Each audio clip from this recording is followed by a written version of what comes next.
అరే ఏం సైకోలు ఉన్నారు ఈ స్నాప్ లవర్స్.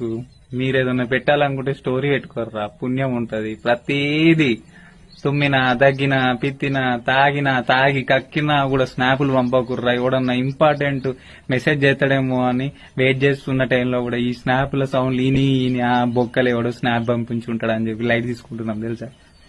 నేనేదో ట్రోల్స్ కొడతా కదా, కొన్ని ఫిల్టర్లు అవసరం అని యూజ్ చేస్తున్నారు. ఇప్పటికీ 4-5 సార్లు అన్ఇన్స్టాల్ చేసి దిగిన. నేను జంగల్లకు పోయి వీడియోలు చేస్తా, ఇంట్రోవర్ట్, ఎవ్వరికి కనిపించకుండా, ఎవ్వరు లేని చోట చేస్తారా. ఈ సౌండ్లకి సైలెంట్ లో పెట్టి చేసినా కూడా మెసేజ్ వస్తున్నాయి. ఆ మెసేజ్ చూసుడికి డిస్టర్బ్ అయిపోయి డైలాగ్ మర్చిపోతున్నా. నాకు అర్థమైంది మీ బాధ. మీరు ఏం చేసినా కూడా నలుగురు చూడాలనుకుంటున్నారు. నాకు ఇంట్రెస్ట్ లేదురా. మీది మీరు చూసుకోరి, నాది నేను చూసుకుంటా. అంటే అది కాదురా స్నాప్లు అంటున్నా. కానీ ప్రతిది వంట చేస్తుంటే, నీళ్లు తాగుతుంటే, ఆకిలు ఉడుస్తుంటే ఏ చోటకు పోయినా కూడా పెడతారా.